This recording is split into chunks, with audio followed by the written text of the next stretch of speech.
we have to connect education to G20. India has this opportunity, India has this platform of G20 to showcase before the world what are its ambitions, what are its ideas, and one of these ideas is about education. Education के अंदर हम क्या देखते हैं? आपने NEP के बारे में सुना ही, 1984 के बाद मेरे ख्याल से अभी 2020 में न्यू नेशनल एजुकेशन पॉलिसी आई थी और इसमें बड़ी आमूलचूल परिवर्तन की बात कही गई है। आमूलचूल परिवर्तन इसलिए क्योंकि अभी तक जो हमने एजुकेशन सिस्टम फॉलो किया, हम कहते हैं कि वो अंग्रेजों के समय का विलियम बेंटिंग दे गए थे क्लर्क बनाने के लिए, बाबू वर्ग का निर्माण। लेकिन अब जो एजुकेशन सिस्टम है, it is back to our gurukul system. अगर आपने पढ़ा होगा एनईपी को, तो एनईपी में शुरू में ही कहा गया है कि it will be cohesive, it will be inclusive, it will be equitable. Equitable यानी सबको अपॉर्चुनिटी मिलेगी पढ़ने के लिए। अभी आपने देखा कि राइट टू एजुकेशन के अंदर सभी स्कूलों को कुछ एडमिशंस देने हैं इकोनॉमिकली जो बैकवर्ड बच्चे हैं। तो एजुकेशन सब तक पहुंचे इक्विटेबल तरीके से और होलिस्टिक एजुकेशन। एक समय था जब हमारे यहाँ 64 कलाएं सीखी जाती थी।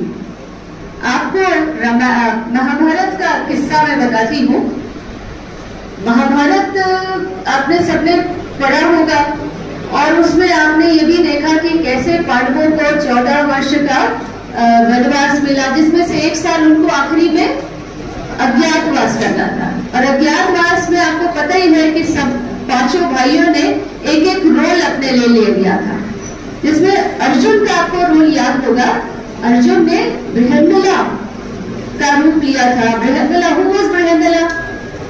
She was a dance teacher, वो डांस सिखाती थी। अब आप सोचिए कि अर्जुन एक आर्चर थे, धनुष विद्या जानते थे, बट उन्होंने कौन सा रोल अपने लिए चुना?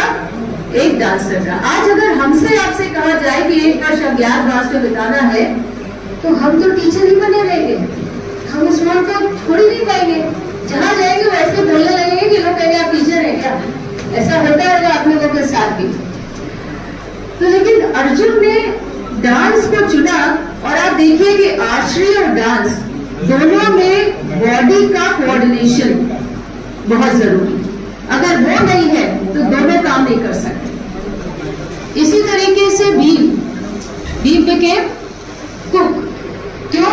क्योंकि भीम को खाना पसंद था, खाने की वजह से तो वो मृत्यु तक चले गए थे और दुर्योधन ने उनको नशीला पदार्थ मिला के लड्डू खिला दिया था।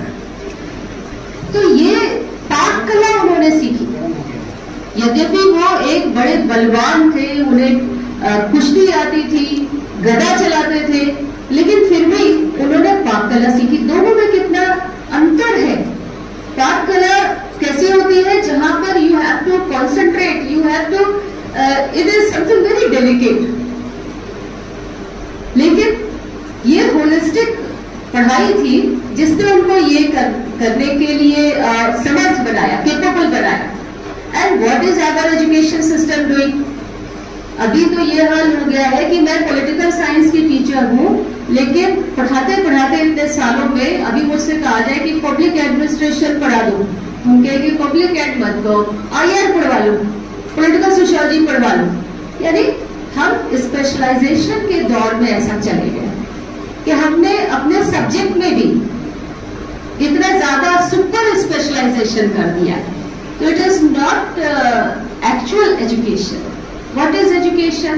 Which makes you a better person. जब हम स्कूल से बच्चे को निकाले तो वो बच्चे को क्या याद होना चाहिए कि उसने जो कुछ यहाँ पर सीखा वो याद होना चाहिए, ना कि उसको अपने किताबें और पाठ याद होने की जरूरत है। Education is something which you always remember.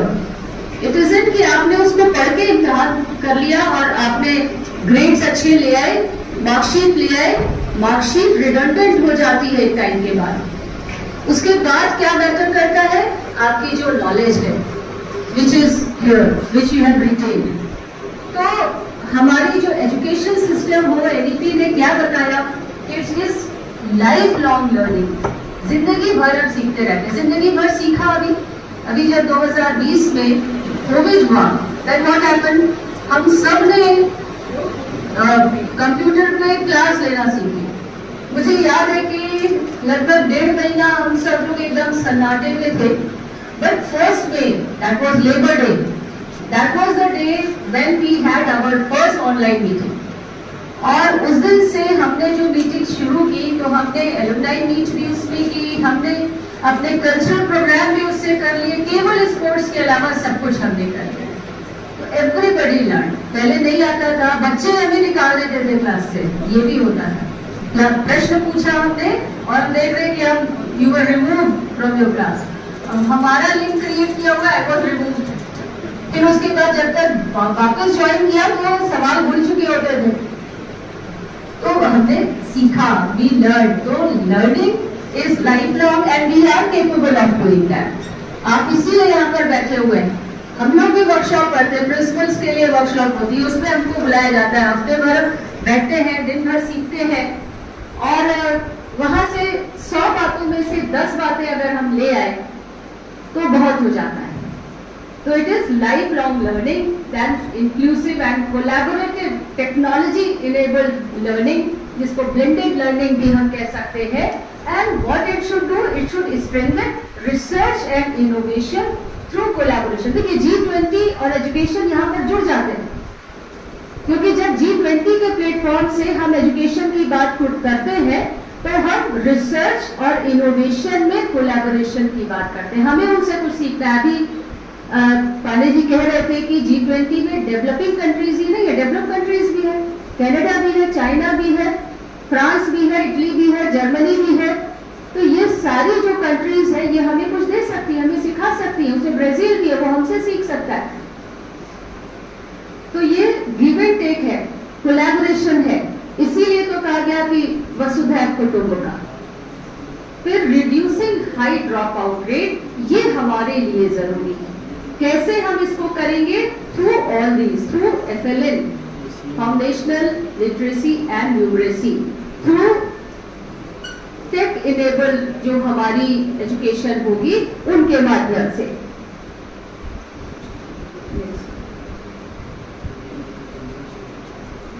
अब एक बहुत इंपॉर्टेंट बात, एजुकेशन के बारे में तो हम लोग देख रहे हैं, but why India should use education as a tool at G20 platform.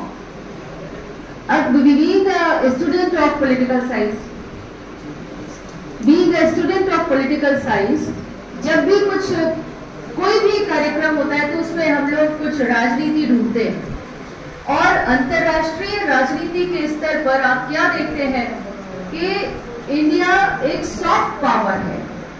आपको मालूम है सॉफ्ट पावर और हार्ड पावर का अंतर? हार्ड पावर चाइना है, जो मिलिट्री के जरिए से अपनी स्ट्रेंथ को एस्टैब्लिश कर रहे हैं।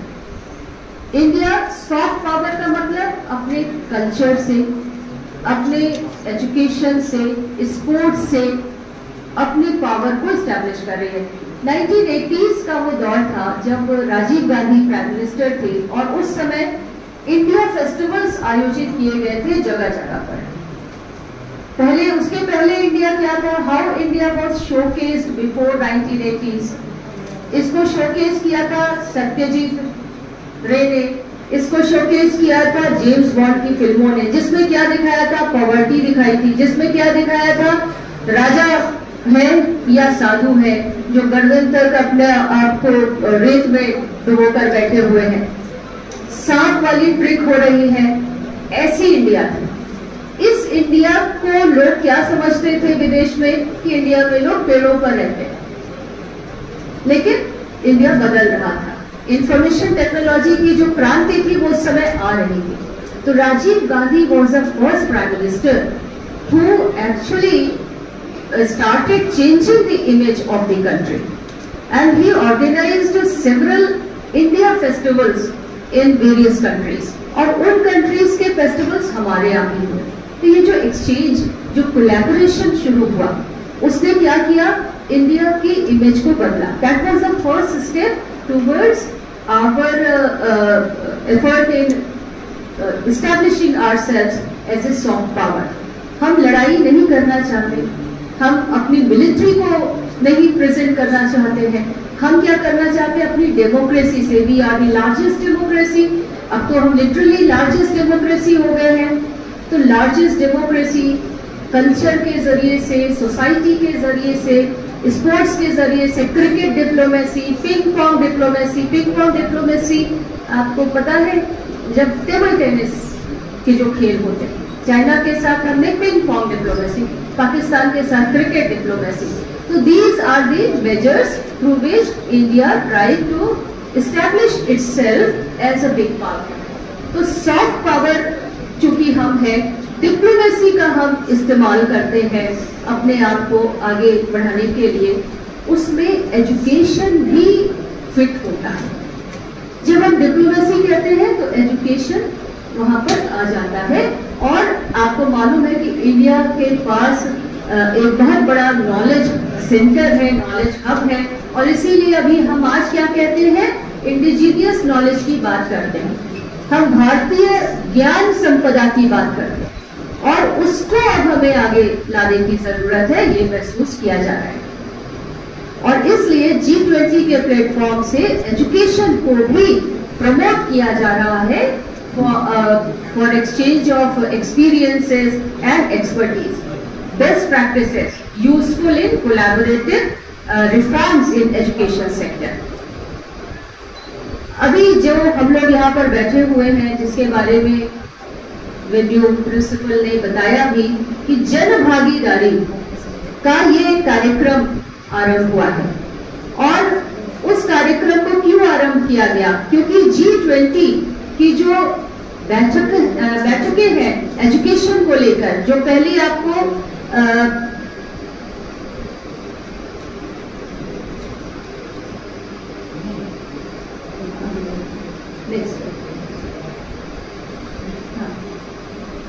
जो पहली जो बैठक है, पहली जो बैठक है वो चेन्नई में हुई 1 एंड 2 फरवरी को, दूसरी बैठक अमृतसर में हुई, तीसरी बैठक भुवनेश्वर में, जहां से ये किक स्टार्ट हुआ सारा जो इवेंट्स है, और अब चौथी बैठक पुणे में होगी। तो हम चेन्नई से लेकर भुवनेश्वर होते हुए पुणे जा रहे हैं, और उस बीच में ये सारी जो जन भागीदारी की एक्टिविटीज है वो की जा रही है। एंड इसके अंदर आप देख रहे हैं कि 19 से 21 जून पुणे में एजुकेशन मिनिस्ट्री के माध्यम से एजुकेशन वर्किंग ग्रुप मीटिंग होगी, और उसके पहले ये और भी जो मीटिंग्स हैं वो हो चुकी है। और इसका काम क्या होगा, India recognises importance of foundational skills.